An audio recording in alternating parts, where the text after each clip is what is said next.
मेरा channel civil RTI news उन्नाला शुक्ला इस नाम से है। इसको सब्सक्राइब करें, देखें। और इसमें बहुत महत्वपूर्ण चीज़ आज हम बताएंगे कि भारतीय संस्कृति में हमारे बहुत महत्वपूर्ण चीज़ें दी गई है प्राचीन काल से। जैसे था आश्रम व्यवस्था। आश्रम व्यवस्था क्या है? आश्रम शब्द का मतलब था कि हम श्रम करें। तो पहले से ही ये श्रम की बात कही गई है, गीता में भी कर्म योग कहा गया है। तो श्रम करने की बात कही गई कि सभी को एक नियमानुसार श्रम करना चाहिए। तो श्रम को इसमें 4 भागों में बांटा गया है।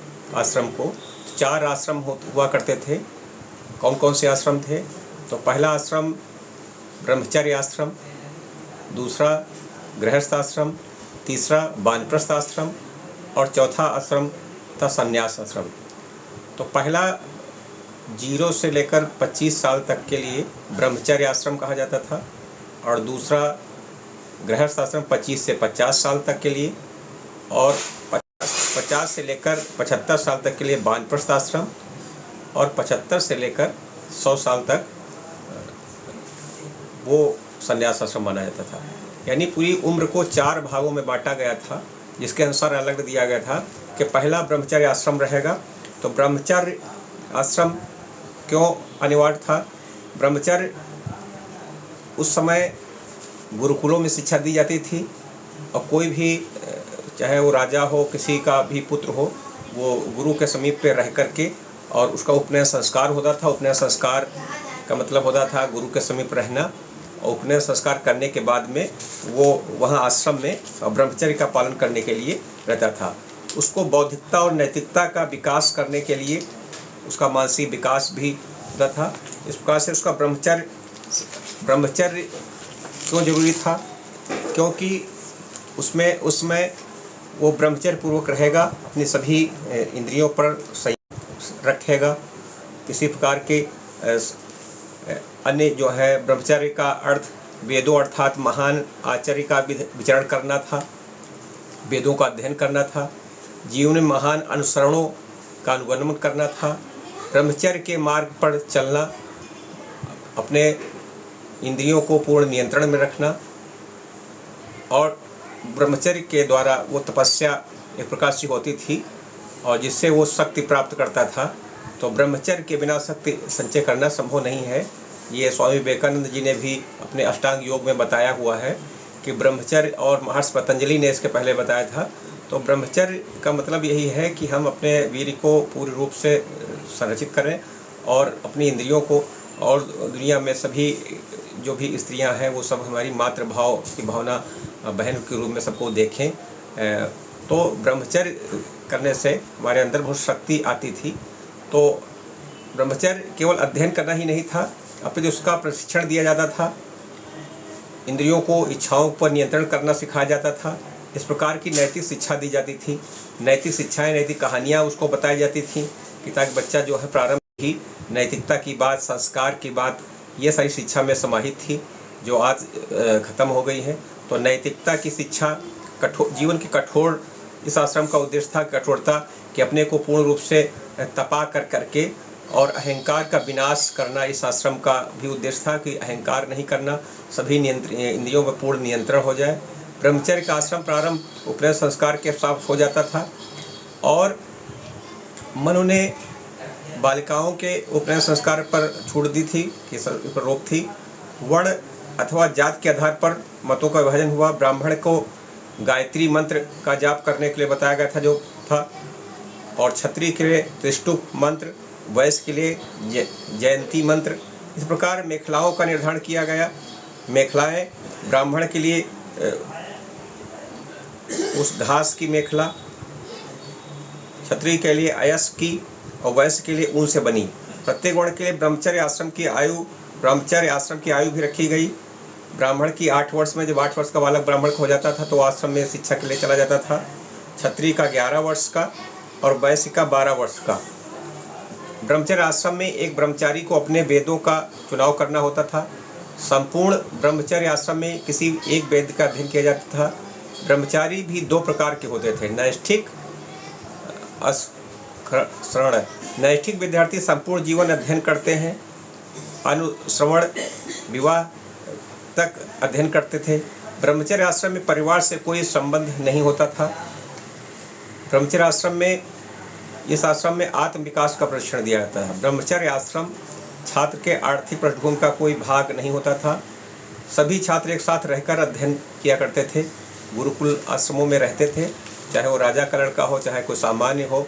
जैसे आपने पहले रामचरित मानस में सुना, रामचंद्र भगवान जी ने गुरु वशिष्ठ के आश्रम में रहे, वैसे ही भगवान कृष्ण गुरु संदीपनी के आश्रम में रहे, सुदामा भी साथ में रहे।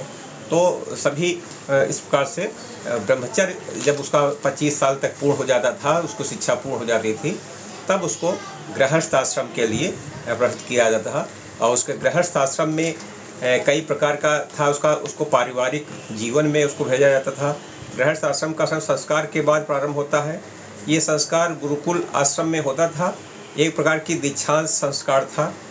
फिर वटु को अपना घर वापस आना होता था, फिर विवाह संस्कार में प्रवेश करना होता था। या सूत्र ग्रंथों में विशेषकर ग्रह सूत्र में 8 प्रकार के विवाह का प्रावधान है। प्रथम 4 प्रकार के विवाह अच्छे माने गए और 4 खराब विवाह माने गए।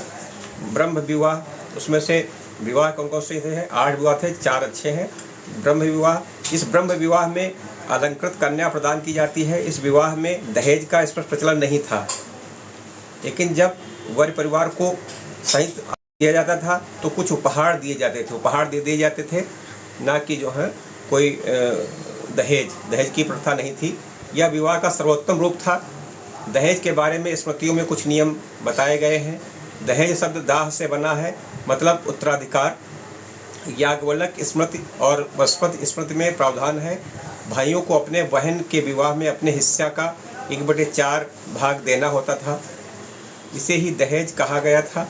दहेज और उत्तराधिकार के संबंध में स्पष्ट नियम जीवित वाहन बंगाल में भी दाह भाग में विघ्नेश्वर की मितापिता में याज्ञवल्क्य की स्मृति में टीका है, और दोनों ही ग्रंथ हिंदू उत्तराधिकार नियम के अनुसार हैं। तो उसका उत्तराधिकार का मतलब, तो ये विवाह था। दूसरा विवाह था प्रजापति विवाह, बिना किसी अनुष्ठान के किया जाता था। जैसे इसमें ऐसे गरीब लोगों के लिए था जिसके पास कोई देने के लिए नहीं होता था, वो प्रजापति विवाह करता था, निर्जल विवाह होता था। तो ये प्रजापति विवाह था। तीसरा था दैव विवाह। यह विवाह के केवल ब्राह्मणों में होता था। इस विवाह में कन्या के पिता एक यज्ञ का आयोजन करता था और मुख्य पुरोहित को अपनी बेटी दक्षिणा के रूप में भेंट कर देता था। अगला था आर्ष विवाह। आर्ष विवाह में एक जोड़ी बैल व गाय के बदले में बेटी को दे दिया जाता था, यह आर्ष विवाह था। गार्ह विवाह। गार्ह विवाह में माता पिता की अनुमति के बिना अनुष्ठान के एक महिला एक पुरुष विवाहित दाम्पत्य हो जाते थे। जैसे शकुंतला और दुष्यंत का विवाह।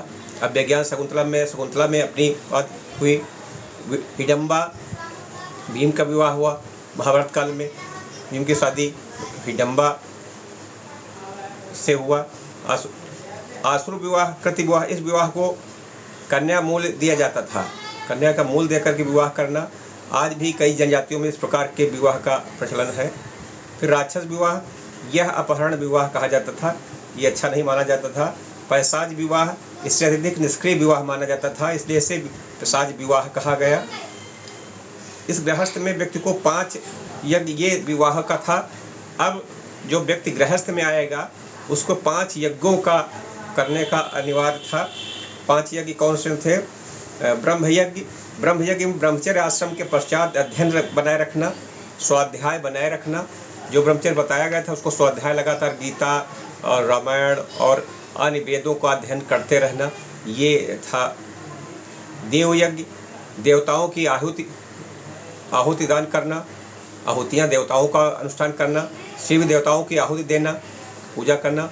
भूत यज्ञ, इस यज्ञ के माध्यम से प्रतिदिन भोजन का कुछ भाग निकृष्ट जीवों को दिया जाता था। जैसे कोई रोगी व्यक्ति है, कौवा है, पशु पक्षियों को ऐसे उनको दान दिया जाना। स्वपच, गाय की हत्या अगर गलती से हत्या हो गई तो उसके गोदान भी किया जाना। तो ये प्रकार के थे।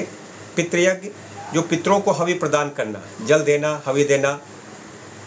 पितृपक्ष, इसीलिए पितृपक्ष रखे गए थे पहले से, जो इस समय पितृपक्ष चल रहे हैं। तो पितृपक्ष का मतलब यही है कि हम अपने पितरों के प्रति, हमारे पितृ हैं, पूर्वज हैं, उनको हम नियमित जल दें 15 दिन तक, और कामना करें कि उनको भगवान जो है उनको शांति दें, उनको शक्ति प्रदान करें। तो जो आप उनको अर्पण करेंगे आपकी भावना से, तो वो उनको प्राप्त होगा, ऐसी कामना अभिलाषा की जाती है। तो आज भी हम भी पितृपक्ष में डेली 15 दिन तक अपने पितरों को और अपने आसपास के जो भी हैं, आप उनकी ये भी कर सकते हैं, जो भी कोई पितृपक्ष में है तो उसको आप दान कर सकते हैं कि हम उसको पुण्य दान देंगे तो उस प्राणी को प्राप्त होगा। जो आपके आसपास में है, कभी कोरोना काल में तमाम लोग खत्म हो गए और उनको कोई पिंडदान या कुछ दान नहीं हो पाया, तो ऐसे लोगों को आप भी पिंडदान कर सकते हैं। जो आपके आसपास भी कोई है, तो वो आत्माएं अतृप्त भटकती हैं और उनको जब कोई जलदान या कुछ देता है तो वो मुक्त होती हैं, प्रसन्न होती हैं, तृप्त होती हैं। तो यज्ञ उपस्थित एक निसर्ग यज्ञ करना था, अतिथि सेवा करना। कोई भी अतिथि के मतलब वो शर्तें थी जो बिना कोई तिथि के, बिना कोई बताए आ जाता है तो उसको अतिथि माना जाता था। कोई बुद्धिमान हो, कोई ज्ञानी हो, जो बिना किसी तिथि के आने में अतिथि कार्ड था, तो उसको जो है उसका सम्मान करना, उसको हम सेवा करना। तो ये वानप्रस्थी और गृहस्थ लोग उसकी सेवा करनी होती थी। फिर गृहस्थ के बाद में फिर आता था वानप्रस्थ आश्रम। इस आश्रम में वानप्रस्थ भी कहते थे। यह आश्रम गृहस्थ आश्रम के पश्चात यानी 50 साल की उम्र के बाद में ये शुरू होता था, और इसका होता था कि अब गृह त्याग करके जंगल में जाना पड़ता था, ऐसा नहीं था। इसका एक प्रतीकात्मक जंगल का माना गया कि अब व्यक्ति को अपनी सभी स्वार्थों को मुक्त कर लेना होता था, कि अब हमको जो है सभी स्वार्थ से अपने को मुक्त कर करके और समाज के केवल अपने घर परिवार के लिए नहीं जीना। 50 साल की उम्र होने के बाद में फिर यह था कि हम समाज के प्रति अपने को समर्पित करना होता था, कि समाज के लिए जीना, समाज के लिए, देश के लिए। इस आश्रम में व्यक्ति को भौतिक आश्रम से मुक्त होना होता है, उसे अपनी आध्यात्मिकता का विकास करना होता है और आध्यात्मिक शक्तियों का विकास करना होता है। उसका जीवन समाज कार्य पर समर्पित होता है, समाज को समर्पित कर देना चाहिए, और उसे एक स्थान से दूसरे स्थान पर निवास करना, यानी कहीं भी वो देश में जगह जगह पर भ्रमण करता रहे और वहाँ की समस्याओं को देख कर के उसकी सहायता लोगों की करता है। उनके पास जिस प्रकार का ज्ञान और बिना किसी आर्थिक लाभ के, तो वो उनको ज्ञान, वो कोई लाभ उसको बदले में ना प्राप्त करना चाहे और वो चीज़ दे। तो ये 50 साल की उम्र के बाद में समाज के लिए वानप्रस्थ इसको माना गया। यहाँ पर सामाजिक उत्तरदायित्व फॉलो किया जाता है। इसका गृहस्थ जीवन यापन समाप्त होता है, उससे विदेह जीवन प्रारंभ होता है, इसलिए इसको ये तीसरा महत्वपूर्ण था। और चौथा है संन्यास आश्रम।